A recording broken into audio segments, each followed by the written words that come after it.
Al-Ghazali and the modern condition. Welcome. Having introduced you to Ibn Arabi and Rumi, I really do need to speak about Al-Ghazali, not least as, well, he follows on from these philosophers, and his younger brother was a prominent whirling dervish. Indeed, there's a possibility that Al-Ghazali may have joined the dervish sect, at least for a while. Al-Ghazali is, you can't be more widely respected, and certainly amongst Muslims in Indonesia, he's held with such esteem, not simply Kejawen followers. However, I have to say that I personally find the purity of Ibn Arabi or even Rumi more seductive. What I would say is Al-Ghazali does help to explain so many of the contradictions that I've struggled with myself, and you might argue struggled to explain to you. And maybe it's a phase I'm going through, because certainly much of my path mirrors, and I don't want to compare myself to Al-Ghazali, but mirrors Al-Ghazali's footsteps. And maybe I'm yet to come out the other end, and that's why I'm yet to fully comprehend. Because to a large degree, Al-Ghazali was somebody, well, like me, he'd been an academic, but he'd been at the very top of academia. He then rejected it all, but he went back, and that's a path that I suspect is barred from me largely. Certainly they wouldn't welcome me back at a major business school talking about business as I would now. And indeed, Al-Ghazali has quite a lot to say about the Islamic approach to business. So, highly pertinent.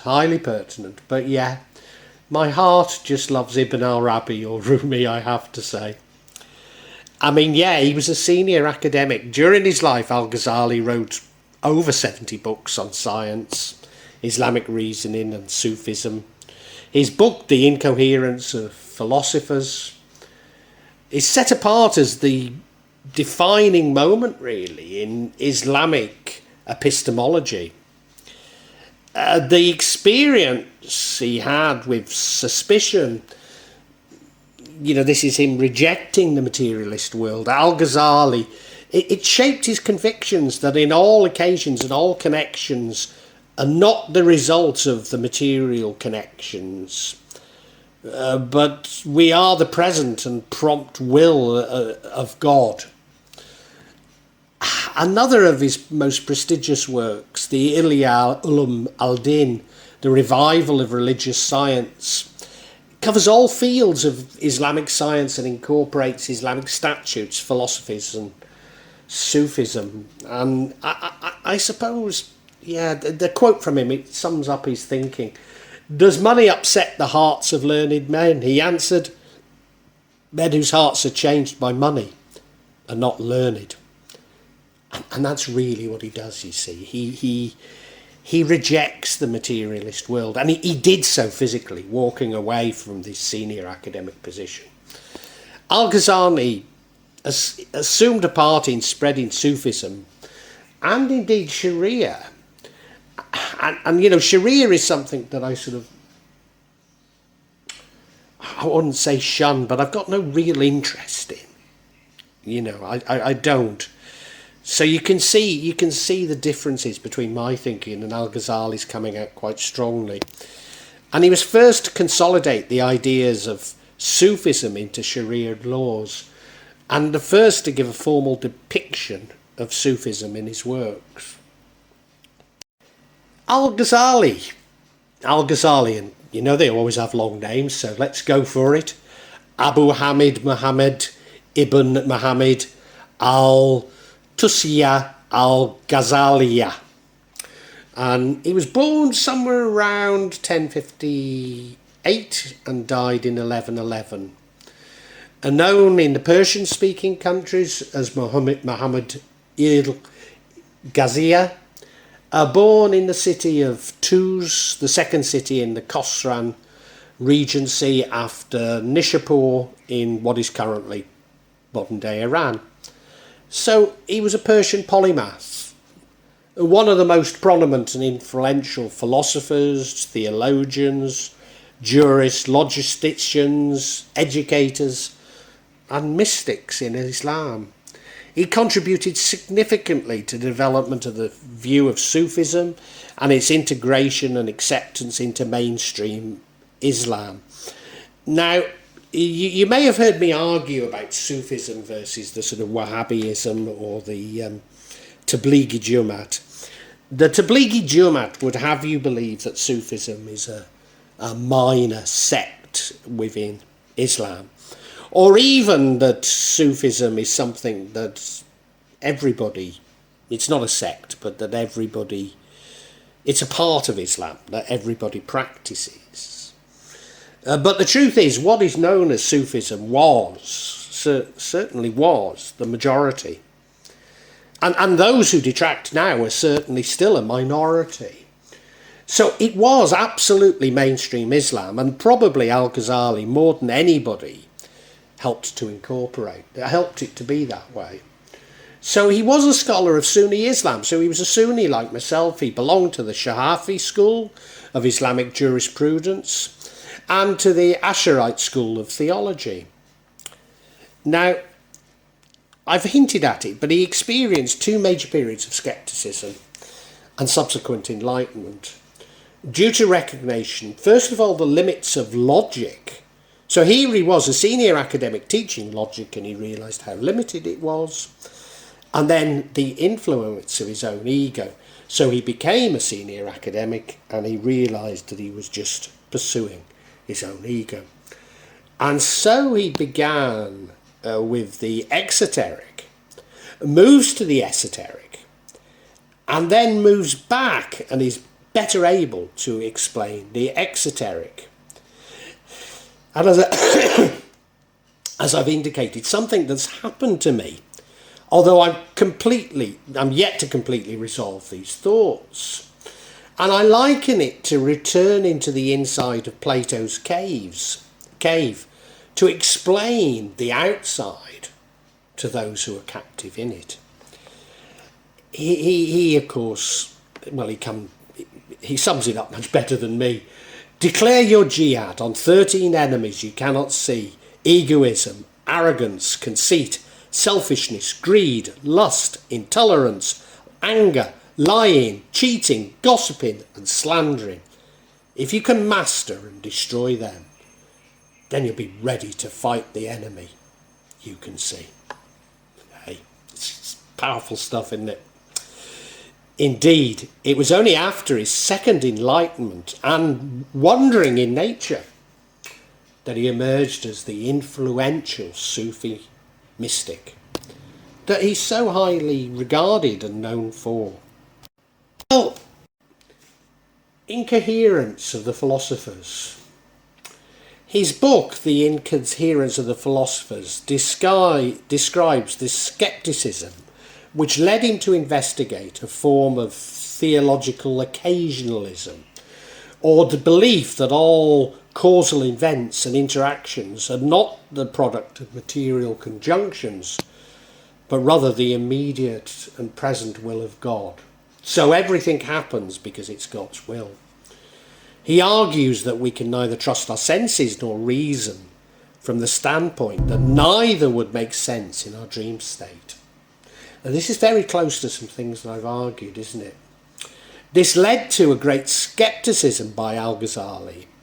Inwardly he became unsure of everything, questioning all assumptions. But like me, he found God's light and returned to more rational arguments, unlike me, recognising that the light is key to all knowledge.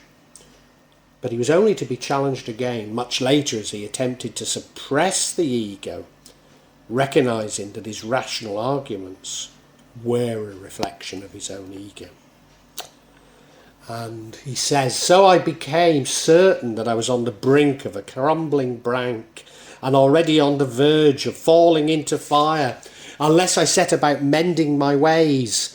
Mundane desires began tugging me with their chain to remain as I was, while the herald of faith was crying out, "Away, up and away! Only a little of your is left of your life, and a long journey lies before you.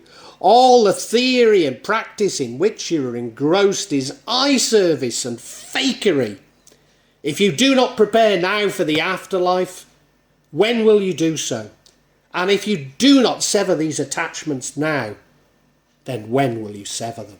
And, well, I mean, if you follow my channel, you'll know that so echoes things that have been happening to me recently, things that I've been saying. I mean, I really should love this Al-Ghazali guy, shouldn't I? You know, but I'm sorry. It's Rumi that I love. Nevertheless, you know, he's got so much that's to say. And this book marked a turning point in Islamic philosophy, inasmuch as it somewhat rejects Aristotle and Plato, certainly moving Islamic philosophy away from the Hellenic rationalistic tradition. However, contrary to the interpretation by some Western academics, particularly contemporary, it's not a condemnation of philosophy. It simply places God within the equation. So it questions the materialist logic of the Enlightenment, which indeed I do, which informs what we currently see as logic. But then nor is it a refutation of the rationale of logic, but logic that is stripped of God's influence. Now, I describe this as logic or science stripped of consciousness, but we mean the same thing. Indeed, Al-Ghazali very much enjoyed philosophy and science, and especially mathematics, as I do. Furthermore, Neo-Platonism flourished within the Sufi tradition. So he's misunderstood. He's misunderstood from the rationalistic, materialistic enlightenment perspective, because he provides a critique of it. And, you know, people argue against him from this materialist, rationalist enlightenment perspective, not realising that what he's coming out with is a critique of it. So to apply their paradigms to it when he's in another paradigm makes no sense. Happiness. The Alchemy of Happiness is a rewritten version of the revival of the religious sciences, explaining his fundamental belief that a connection of God was an integral part of the joy of living.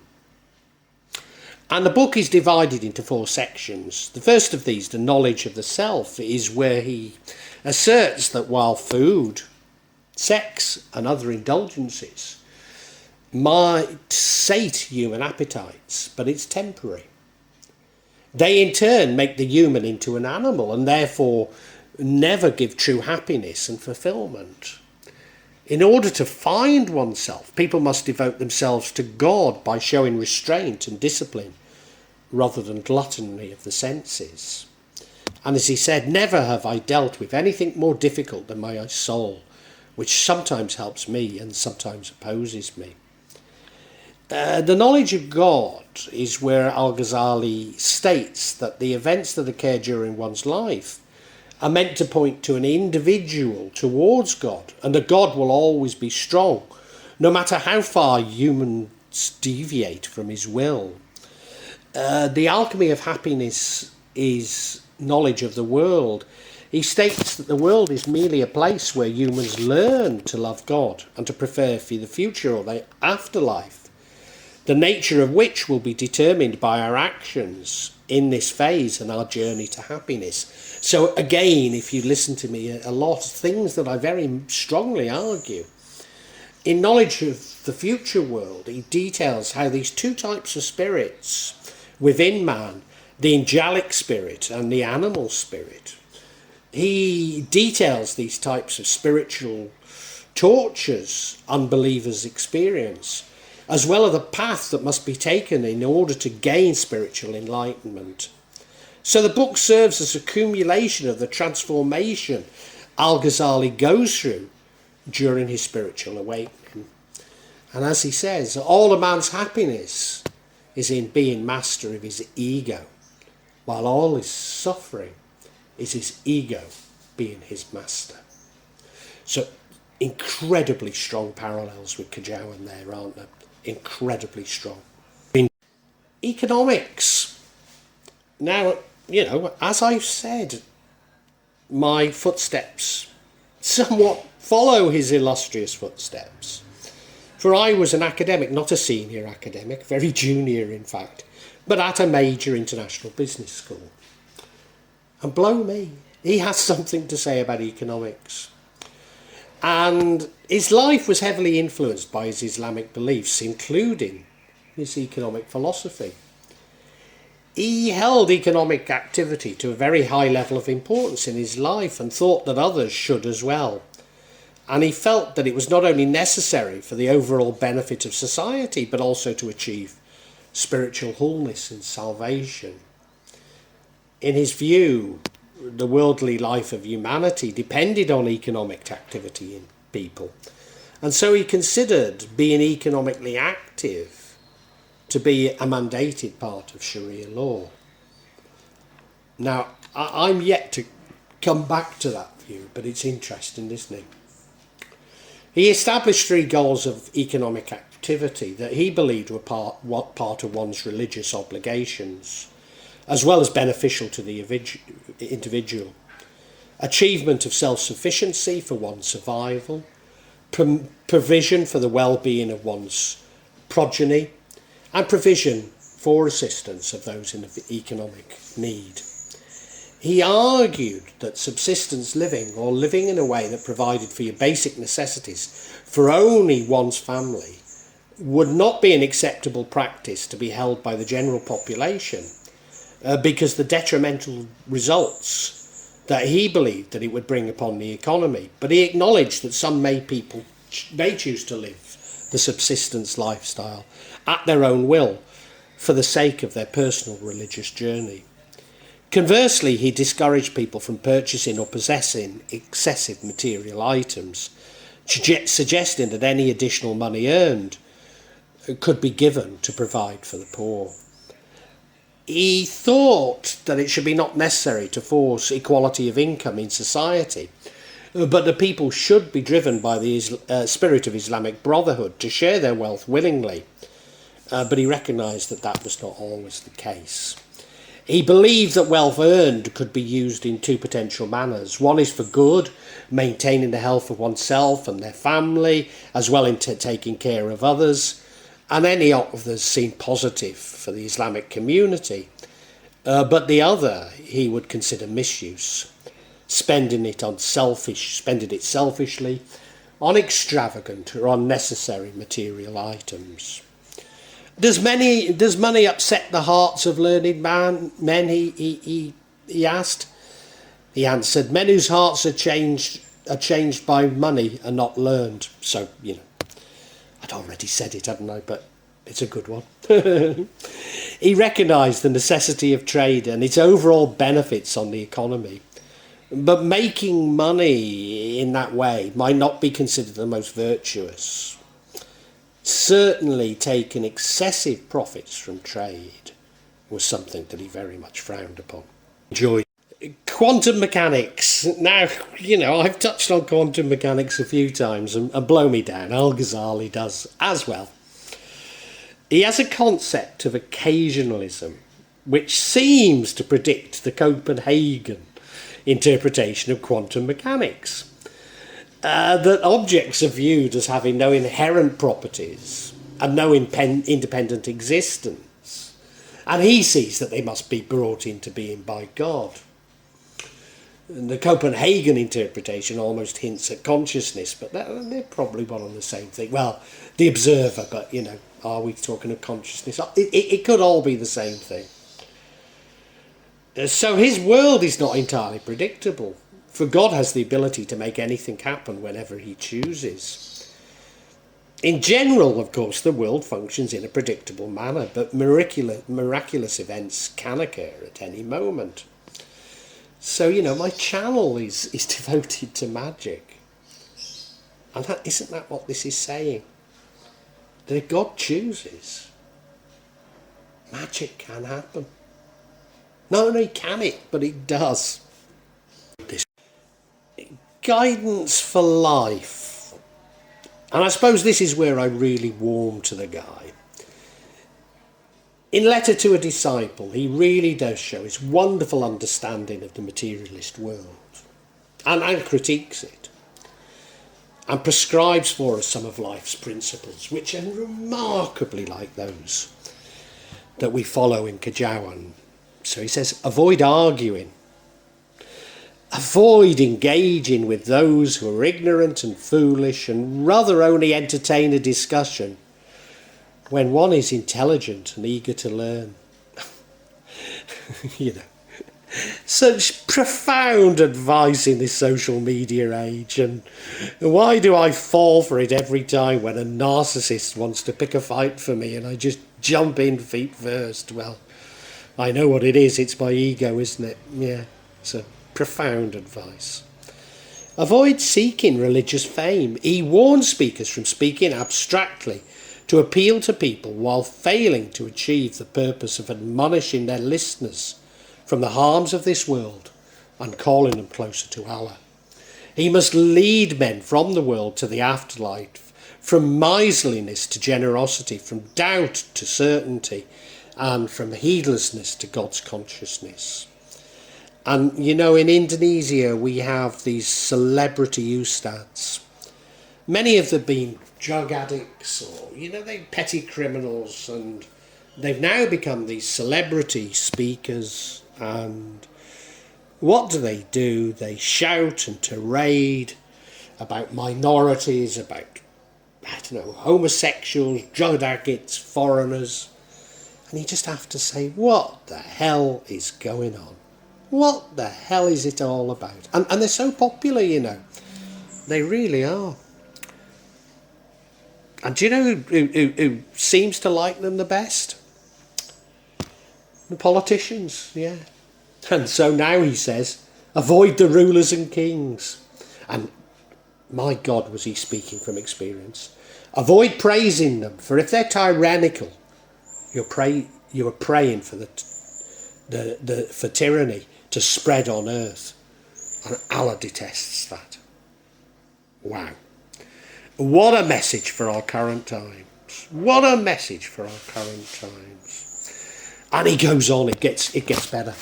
Avoid accepting gifts from rulers and kings, because once again it may instill love into your heart for someone who is spreading corruption on earth. I needn't comment, need I?